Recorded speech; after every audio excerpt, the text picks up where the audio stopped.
Persona 4 Golden is the happiest game about serial murder. It's also available to play right now as part of your Game Pass subscription. This review is going to be spoiler free. We'll be talking about the story, but not going into any specifics. We'll also only be showing gameplay from the first 10-ish hours of the game. That's the first dungeon and a little bit afterwards. Also, we'll be doing our best not to compare too much to Persona 5 Royal, but it will happen, I'm sure of it. Finally, we cover a new game every single week, so if you like what we do, please consider subscribing. And with that, we're joining the investigation team and finding out if Persona 4 Golden is worth your time.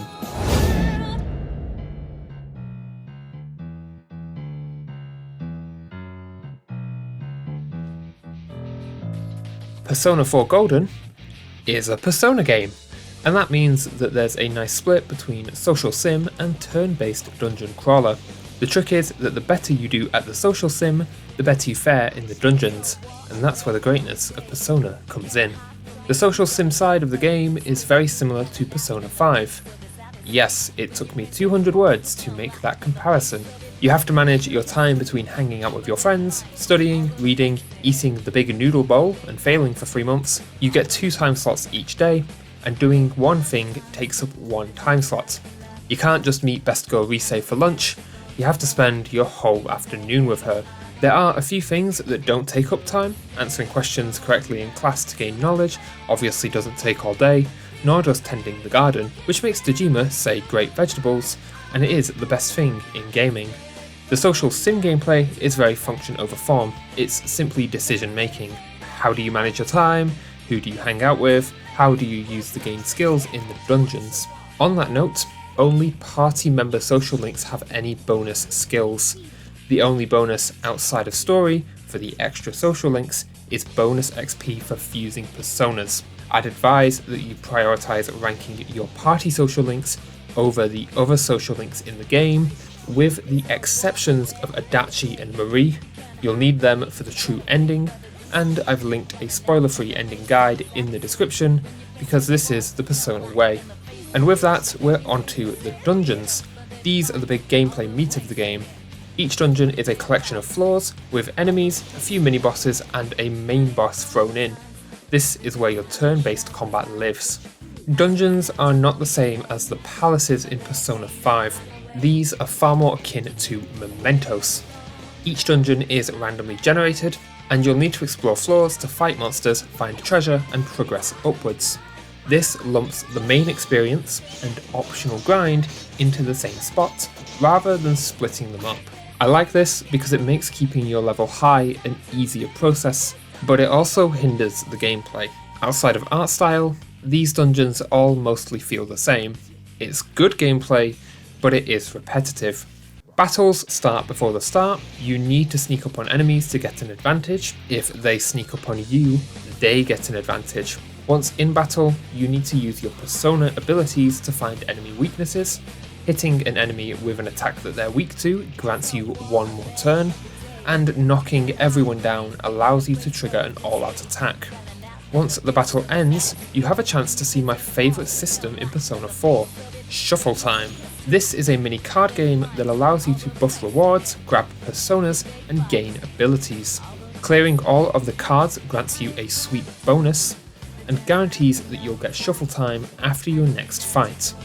Some cards give you more turns, but debuff your cash or XP gains, and it creates a wonderful risk versus reward minigame. Getting good at shuffle time also makes clearing dungeons in 1 day easier, as you can get cards that restore health and special points. Whilst we're here, I should also mention the SOS system. If you're connected to the internet, you can press a button that requests help from other players. You can also send help to others.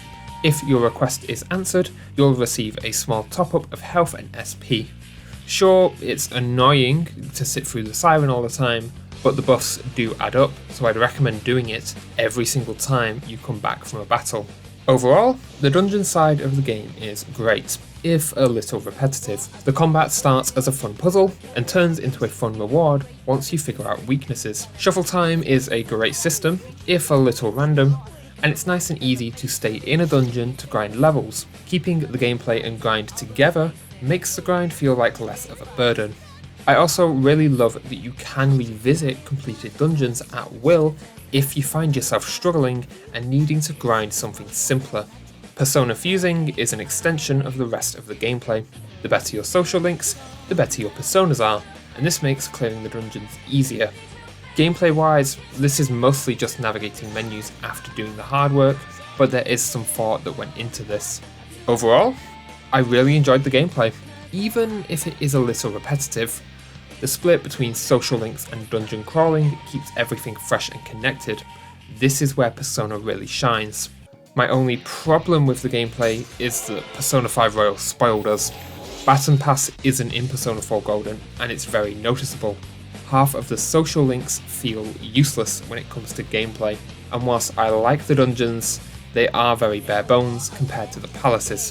For me though, the worst offence is that you only level up the characters currently in your party, which means that you kind of get locked into your choices if you don't want to grind. After the second dungeon, I stopped using Chie, and now she's 20 levels lower than everyone else. Persona 4 Golden still offers a wonderful gameplay balance, but in a world where we know what a 5 out of 5 is, we can only give it a 4 out of 5 for gameplay.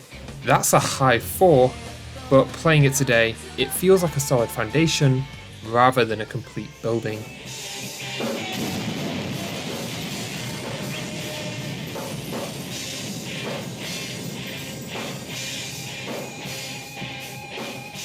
Persona 4 Golden is now 10 years old and has aged pretty wonderfully. It's rough around the edges, but it's still very charming and never robbed me of investment. Let's start with music, because it's a Persona game. Because Persona 4 Golden is a Persona game, the music is really great. Shadow World is a wonderful opening track, mixing happiness and intrigue. Time to Make History is a great battle theme, but doesn't get repetitive as there are a few battle themes depending on how battles start. The day-to-day music is a nice and cozy listening, which is perfect for the setting of the game. The only piece of music that I couldn't get on with is the one piano track that plays anytime something bad happens. It's so loud and obnoxious, it just makes me laugh every single time it pops up. Sound design is fantastic, attacks sound powerful, and Persona Fusion has a serious oomph. Shadows sound pretty scary when they rush at you. Every little menu has a sound associated, and it all comes together to create a soundscape that just sucks you in. On that note, the English voice acting is top notch. There are a few rough elements, but for the most part, it is pretty great at keeping you invested. Graphically, the game is basic, chibi character models with simple environments. I do think that this is a fantastic showcase of knowing your limits. Character model simplicity is helped by the great anime portraits, and in moments where the portraits aren't there to help, animations do enough work to keep things looking good, if a little dated. Battle animations are really solid, knocking an enemy on their arse is a grand gesture, and the all-out attack animation is simple yet always fluid and satisfying to look at. Environments look great in their simplicity, every dungeon has a unique aesthetic, and the bosses and enemies contained within are all wild. One of the later dungeons is a great surprise, you'll know it when you get to it. Real world environments share this design philosophy. Every location is relatively simple, but has its own identity. Nothing here looks outright bad, even if everything is technically low quality by today's standards. The UI is nice and simple, and always readable. There is some care taken to give everything a nice design, but it never treads into design creating confusion. The thing that sets Persona 4's art direction over the edge for me is just how well it's aged.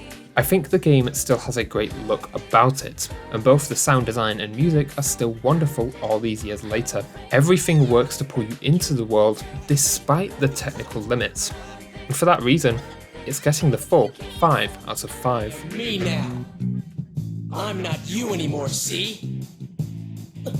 I think another comparison is needed to best explain my thoughts here. Persona 4 Golden is a better story, but Persona 5 Royal is a better storyteller. The story in Persona 4 is relatively simple. People are dying after appearing on a mysterious midnight channel, and it's up to you and your investigation team to find out who's committing the murders. This is the central narrative thread that ties everything together. Each section of the story brings you slightly closer to the truth. Each dungeon shines focus on a character, either from your party or a little further afield. And this plays into making the social link stories better. In Persona 4, social links are primarily focused on the characters and how they're affected by what's happening in the dungeons. If the characters are separate from the dungeons, then you get a more standalone story. I vastly preferred these to the social link stories in Persona 5, which always felt focused on someone else, like Ryuji's track team or Makoto's friend. I'm not here for those people, I want to hang out with Ryuji and Makoto. Here, Yukiko's story is focused on her, and Yosuke deals with repercussions of the main plot, but you never leave focus from him. Additional characters are introduced into social link stories, but they're always there to lift up the characters instead of detracting focus away from them. There are also certain social link events that have you running into other friends, which makes everything feel nice and connected. As with all Persona games, narrative and gameplay are joined hand in hand. You have to take part in the narrative, especially the social links, to get more out of the gameplay. I can't really go into more detail without spoiling things, but know that whilst Persona 4 Golden isn't told in the flashy way Persona 5 Royal is, it is overall a more well-rounded story with far better social links, and for that reason, gets the full 5 out of 5.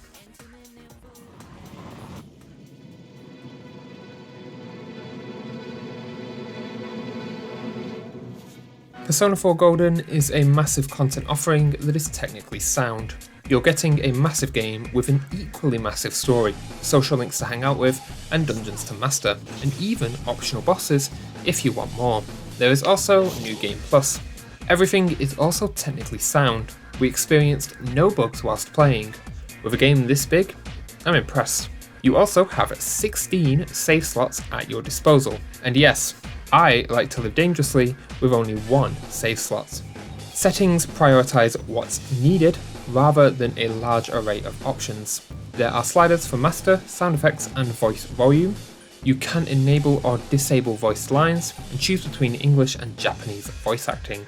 There are toggles for auto text, cursor position, battle order and equipped persona memory, program guide notification and inverted camera. Make sure you turn auto text on so you don't have to press a button for every single voice line in the game. Just trust me, please, just activate the auto text. Thank me later. There is a slider for camera speed and a toggle for network functions. This is what allows you to take part in the SOS system and see what other players were doing during each day. You can turn on subtitles for anime cutscenes, but there are no further subtitle options. This is fine though, as all of the subtitles in the game are extremely clear and readable. There is also a contrast slider. Controls are mostly remappable. There are some exemptions, but this is really nice to see. Overall, I'm really happy here. I wasn't wanting for any extra options, except a mute button for Teddy. Everything here is needed, and whilst there are some omissions, I don't think that they detract from the experience in their absence. Top that off with the insane amount of polished content you're getting here, and we're giving Persona 4 Golden a 5 out of 5 for technical prowess.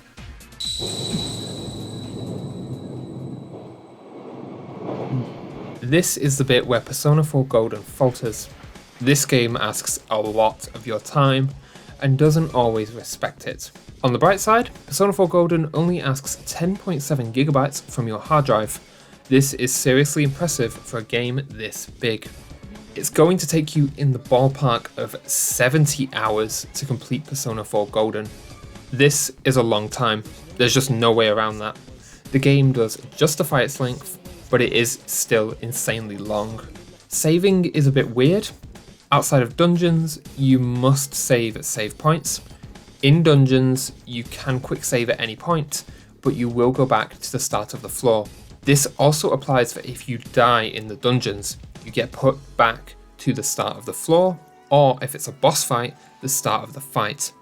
This can be really frustrating, as sometimes I'd go into a fight only to get one shot killed, and then have to start from the beginning of the floor. For the most part, you can save whenever you want, but there are some big exceptions. If you are intending to beat a boss, make sure you have some hours put aside. When the story kicks into gear, it brings you along for the ride and you cannot save. There was one point where I was unable to save for 2 entire hours, and frankly, that is just unacceptable. There's no real warning for when these stretches will occur, and it makes fitting Persona 4 Golden into your free time a tall order. Overall, Persona 4 doesn't waste your time, but it doesn't quite respect it either. You need to clear a full afternoon to sit down and play, just in case. The game is also very long, so you need to put in a lot of time to see everything. I'm going to give Persona 4 Golden a 3 out of 5 on our commitment scale. For the most part, you can save easily and the game is split into nice small chunks, but when the game runs off with itself, you're going along for the ride, whether you like it or not.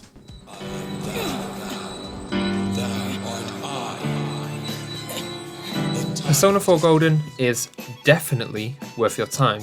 It is simply wonderful. The comparisons to Persona 5 write themselves, but Persona 4 Golden stands on its own easily. The investigation team is wonderfully written, and the simpler story gels really well with the country setting. Even the art style has aged gracefully. Persona 4 Golden also has something Persona 5 Royal couldn't have in its wildest dreams. Something it could never aspire to have, no matter how good the game is. Great vegetables.